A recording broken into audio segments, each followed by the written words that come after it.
What's going on, guys? Welcome back to a brand new video. Hope you guys are having a great New Year's Eve and hopefully you enjoy your New Year's holiday. Today we're going to be talking about a secret update that Call of Duty is doing that not many people know about, and this is an update even larger than Black Ops 6. I know many people are not really playing that game right now just because of all of the issues and the problems that it has, so this could be a good alternative for those of you guys who are still interested in older Call of Duty titles. So that's what we got for today's video. If you do find it informative or helpful at any point, don't forget to hit that like and subscribe button. A quick reminder, I am going to be picking an operator bundle giveaway winner in the next video for the 2025 New Year's, so be sure to comment down below your Activision ID and which operator bundle you want for a chance to win. So since the acquisition of Activision Blizzard by Microsoft, one of the biggest things that many people were interested in is seeing the older Call of Duty titles get revived, whether they fix the servers, they fix the security problems, bring them back to their old glory, so that way when games like Black Ops 6 and these types of games are not that enjoyable, you can always go back to the classical Call of Duty titles and enjoy those. Well, it looks like Microsoft is already taking steps in that direction, because earlier this month they actually started doing small Call of Duty updates to bring older titles back. For example, on December 9th, Call of Duty 1, Call of Duty 2, and Call of Duty 4 Modern Warfare 2007 were added to the Microsoft Store for PC. These three games have appeared on the PC Xbox Store with a release date of today, which is 12/9, and they could potentially be coming to the Game Pass soon, which we'll talk about that later in the video. Then they did another update, and this one was on December 12th, so a couple days later. They added the OG MW2 09 and Modern Warfare 3 2011 into the Microsoft Store for PC and PC Xbox game app, but they never mentioned anything in regards to the Game Pass. And then another update came in on December 16th.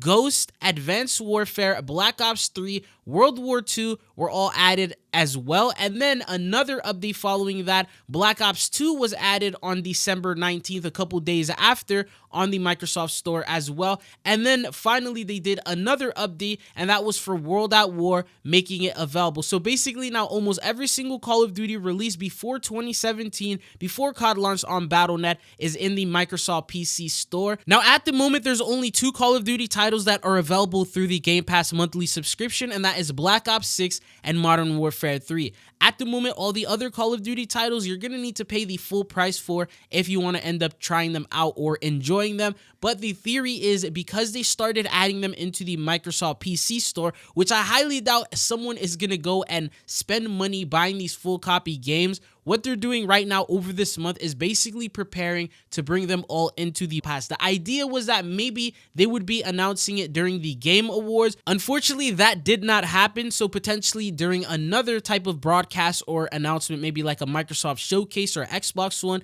they could potentially end up announcing that. Now, the problem is, in the meantime, a lot of these servers are not very stable. We did see them do some updates to these around a year ago before the acquisition went through. So for example, Charlie Intel posted this. They said it appears Activision has fixed matchmaking on older Call of Duty games on the Xbox 360. They haven't commented on why this was suddenly fixed, but this is the stuff that they ended up doing. And then as a result from this, it says Black Ops 2 has over 10,000 players online on the Xbox 360 with matchmaking working again. And then they also showcased the fact that there was 120,000 players that loaded up Modern Warfare 3 2011 on the Xbox 360. Now, just a reminder, this was only done for the Xbox Series X, Xbox One, and the Xbox 360. So for those of you guys on other platforms, whether you're on PlayStation or PC, this did not do anything for you, and that's where sort of the security risks start coming in. As someone replied to one of these tweets, they said, how many of these lobbies are filled with hackers?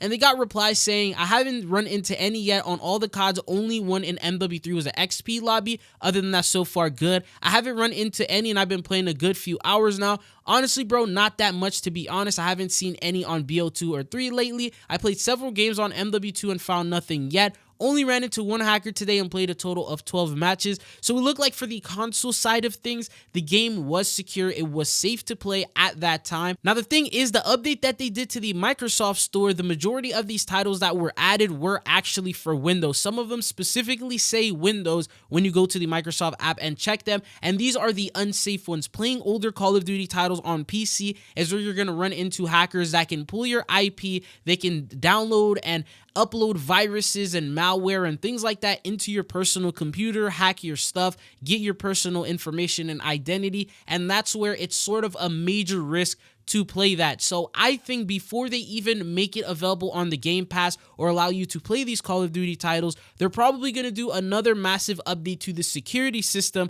I remember we ended up seeing something along these lines for Cold War. A couple years after Cold War went live, it did have a bunch of hackers and issues, but they ended up doing some security updates to it, and they actually solved the majority of these problems. So I'm guessing they're going to do something like that to solve all these older OG Call of Duty titles, so that way they're actually playable and you don't risk yourself getting hacked. And one of the other things that also leads us to is if they're going to be doing all these consistent updates and major changes to these games, they can also go ahead and maybe remaster some of these Call of Duty titles. Obviously, this is going to be a much slower process. They can't do something like this overnight, but they can maybe slowly start remastering these older Call of Duty titles and not only upgrade the servers, but also upgrade the quality of these games. We did see this happen before in Call of Duty's history when they remastered COD 4, and they basically brought it in as an additional or add-on game alongside Infinite Warfare. It wasn't an only Call of Duty title being sold that year. It was originally Infinite Warfare, but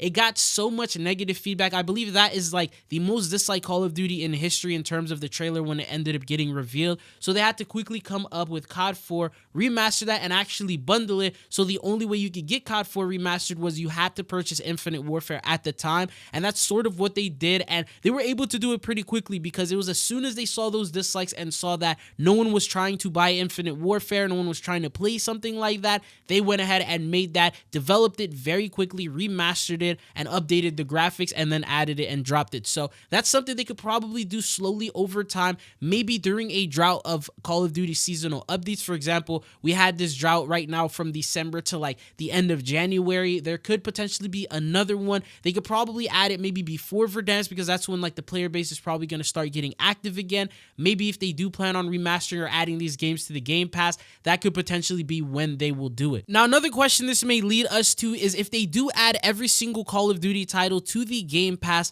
are they going to be including DLC packs? So it doesn't follow the same pattern that we have now where the seasonal updates and the maps that we get are basically a part of the update and they're all free. Back then you had to pay for the DLC map packs. It was like $15 for around 5 maps, and every single Call of Duty title had that, and they would have like 4 or 5 different map packs and seasonal passes. So will they give us all that included alongside the Game Pass, or will they force you to pay for those? And if you check out the prices now, they're still full price years and years later. So I'm not entirely sure what they're going to do when it comes to that, but what are your thoughts and opinions on this secret update that Microsoft is working on? Do you think this could be something that could save Call of Duty? For those of you guys who aren't interested in the Warzone we have right now or the Black Ops 6 we have right now, do you think this could be what we need to revive Call of Duty? If we can't revive with the modern game, then at least revive it with some of the past titles that we have. But as I mentioned before, this is going to be a slow and steady process until they fix servers, until they add everything to the Game Pass. I'll keep you up to date on all that information, but it looks like 2025 could potentially be a very good year for Call of Duty. But that's all that I got for you guys in this one. Thank you guys for tuning in, and hopefully I'll be seeing you guys back on the channel again. Peace.